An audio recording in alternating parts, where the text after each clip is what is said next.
வணக்கம். இன்னைக்கு நாம மூவி மேன்ல பார்க்க போற படம் டைசைரே. இந்த படத்தோட டைரக்டர் ராகுல் சதாசிவன்.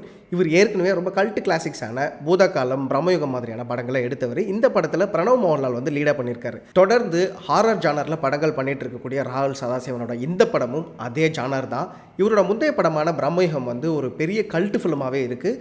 அது வந்து நிறைய இடங்களில் வந்து ஃபிலிம் இண்டஸ்ட்ரிக்குள்ளே இருக்கவங்களுக்கு பாடமாக கூட சொல்லித்தரப்படுது.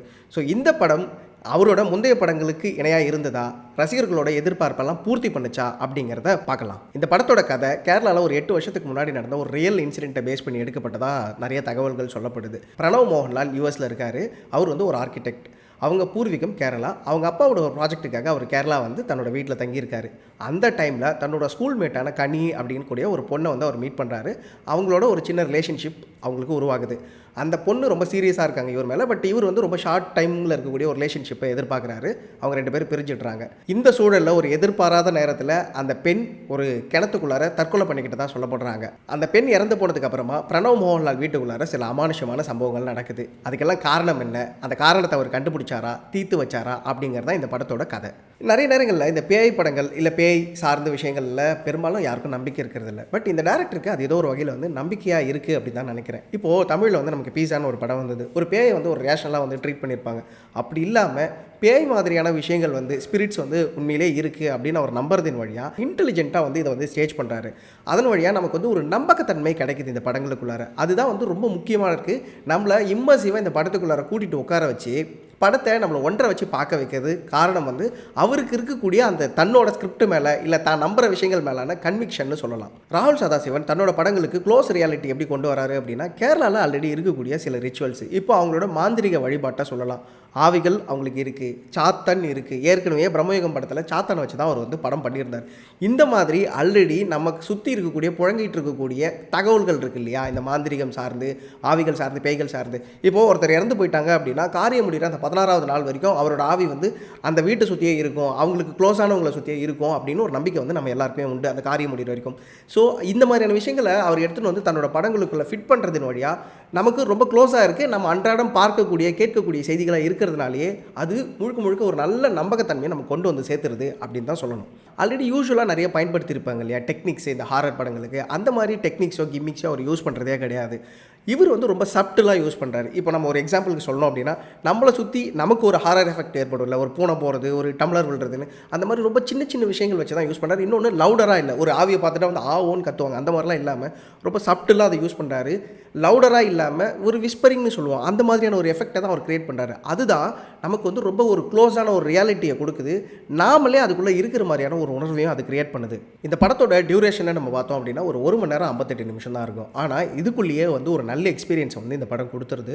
இன்னொரு முக்கியமான விஷயம், இவ்வளோ ஷார்ட் டியூரேஷனுக்குள்ளேயே நிறைய கதைகள் வந்து சொல்லப்படாமே சொல்லிடுது. இல்லை வந்து சில கேரக்டர்ஸ் வந்து நமக்கு காட்டப்படாமே கடத்தப்பட்டுருது. இப்போ பிரணவோட பேரண்ட்ஸ் யார் அப்படின்னு நம்ம காட்டப்பட்டதில் அவங்க ஃபோன் கால் வழியாக மட்டுமே பேசுகிறாங்க. அதன் வழியாகவே ஒரு உணர்வை கடத்துறது. ஒரே ஒரு ஃபோட்டோகிராஃப் மட்டுமே வச்சுக்கிட்டு ஒரு கேரக்டர் த்ரூ அவுட் த ஃபிலிம்குள்ளார இருக்கிற மாதிரியான நமக்கு ஒரு உணர்வு ஏற்படுத்துறது. இப்போ இந்த படத்தில் வந்து ஒரு பெண் கேரக்டர் வராங்க கண்ணின்னு.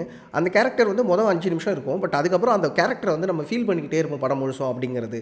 இதே மாதிரி நிறைய விஷயங்கள் சொல்லப்படாமல் சொல்லியிருக்கு. சில உறவுகளுக்கான முடிச்சுகள், அவிழ்ப்புகள், இல்லை இந்த இன்சிடென்ட் இதனால தான் நடந்திருக்கு அப்படிங்கிறதுக்கு. இப்போ ஒரு எக்ஸாம்பிளுக்கு சொல்லணும் அப்படின்னா, கனின்னு சொல்லக்கூடிய அந்த பொண்ணோட தம்பிக்கும் அப்புறம் இன்னொரு மனுன்னு சொல்லக்கூடிய ஒரு கேரக்டருக்குமான உறவு என்னங்கிறது எங்கேயும் சொல்லப்பட்டிருக்காது. ஆனால் நமக்கு ஒரு இன்சிடென்ட்டுக்கு அப்புறமா அது வந்து இப்படி ஒரு பின்னாடி இருந்திருக்கலாம்ல, இந்த கதை இப்படி இருந்திருக்கும்ல அப்படின்னு நமக்கு ஒரு உணர்வை ஏற்படுத்துது. கிட்டத்தட்ட இந்த படம் வந்து எப்படி அப்படின்னா ஒரு ஆஃப்டர் தாட்டில் யோசிக்கும் போது நமக்கு நிறைய தாட்ஸை வந்து கிரியேட் பண்ணுற அளவுக்கு இருக்குது அப்படின்னு சொல்லலாம். இந்த படத்தோட இன்னொரு பெரிய ப்ளஸ் அப்படின்னு சொல்லணும்னா இதோட ப்ரொடக்ஷன் டிசைனை சொல்லலாம். இப்போ ஒரு எக்ஸாம்பிளுக்கு பிரணவ் இருக்கக்கூடிய ஒரு வீடு இருக்கும். அது வந்து ரொம்ப ஏஸ்தட்டிக்காகவும் இருக்கும், ரொம்ப அப்ஸ்ட்ராக்டாகவும் கட்டியிருப்பாங்க. அந்த வீட்டுக்குள்ளே இருக்கக்கூடிய லைட்ஸு, அதோட ப்ராப்ஸு, அதில் வச்சுருக்கக்கூடிய மிரரு அப்படின்னு, அப்புறம் அந்த சவுத்தில் இருக்கக்கூடிய டிசைன்ஸு இப்படின்னு. பட் இது எல்லாத்தையுமே ஒரு ஹாரர் ஃபீலுக்கான எஃபெக்ட்டுக்காக அவங்க யூஸ் பண்ணிக்கிட்ட விதம் இருக்கு இல்லையா, இதுதான் இந்த படத்தை வந்து ரொம்ப இம்மர்சிவான எக்ஸ்பீரியன்ஸை நோக்கி நம்மளை தள்ளுது அப்படின்னு சொல்லலாம். எல்சம்மா அப்படின்னு ஒரு கேரக்டர் வருவாங்க. அவங்க வசிக்கக்கூடிய வீடுங்கிறத காமிப்பாங்க இல்லையா, அது ஒரு அமானுஷம் நிறைஞ்ச ஒரு காட்டுப்பகுதிக்குள்ளே இருக்கிற ஒரு வீடு மாதிரியே காமிப்பாங்க. அந்த வீடே நமக்கு அந்த விஷயத்தை வந்து கடத்திடுது அப்படின்னு சொல்லலாம்.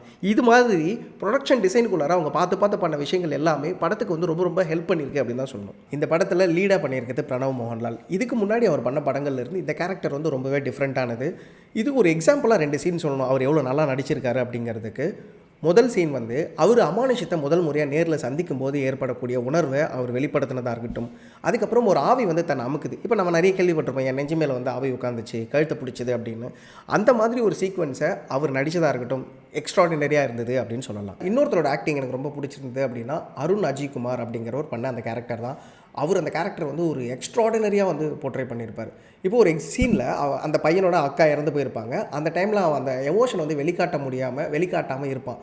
அப்போது கன்சோல் பண்ணுறதுக்காக பிரணவ் வரும்போது அவங்க 2 பேருக்கு இடையில நடக்கக்கூடிய ஒரு கான்வர்சேஷனும், அந்த கான்வர்சேஷனில் தொடர்ந்து நடக்கக்கூடிய அந்த சீனும் வந்து நீங்கள் கட்டாயமாக அதை பார்க்கும்போது தெரியும் அந்த ஆக்டிங் வந்து எவ்வளோ சூப்பராக இருந்தது அப்படிங்கிறது. அடுத்ததாக வந்து எல்சா அப்படின்னு ஒரு கேரக்டர் ஒரு லேடி ஒன்று பண்ணியிருப்பாங்க. அவங்களோட ஆக்டிங்கும் வந்து கிட்டத்தட்ட வந்து டாப் நாச்சு.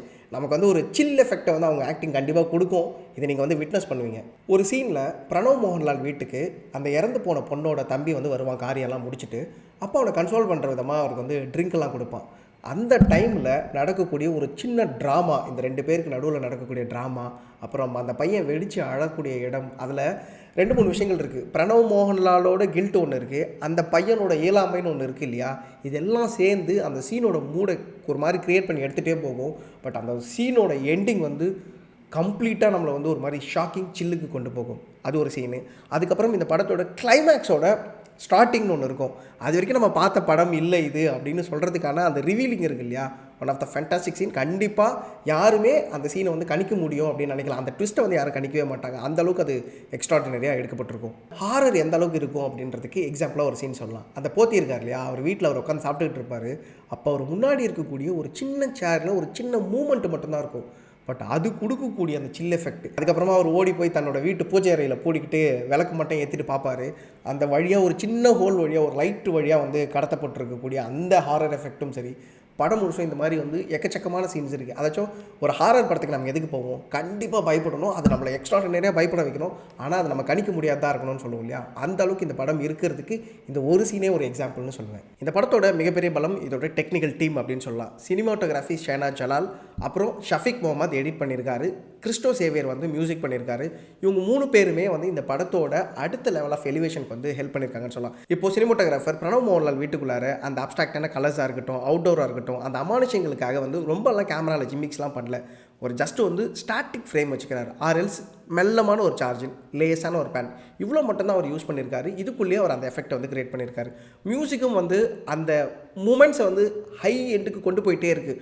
ஒரு இடம் நடக்க போகுது அப்படின்னா அந்த மியூசிக் வந்து அதை எலிவேட் பண்ணி கொண்டு போயிட்டே இருக்குது. எடிட்ஸ் வந்து ரொம்ப ஷார்ப்பான கட்ஸில் அடுத்தடுத்து. இப்போ ஒரு எக்ஸாம்பிளுக்கு வந்து ஒரு பெண்ணோட டெட் பாடி மட்டும் காமிச்சு ஒரு ஹாரிஃபிக்கான ஒரு சீனை கட் பண்ணி டக்குன்னு போகிறதா இருக்கட்டும், இந்த மாதிரி சீன்ஸ் எல்லாம் வந்து ஒரு எக்ஸாம்பிளாக நம்ம சொல்லலாம். இந்த படத்தோட நெகட்டிவ் என்ன அப்படின்னா, இந்த படத்தோட கதையாக இருக்கக்கூடிய ஒரு ஒன்லைன் தான், ரொம்ப ரொம்ப தின்னான ஒரு லைனு. அதுக்கு மேலே அவங்க கட்டி இருக்கக்கூடிய பிரம்மாண்டம் இருக்கு இல்லையா, அதை தாங்குற அளவுக்கு இந்த தின் லைனுக்கு போதலை அப்படின்னு தான் சொல்லணும்.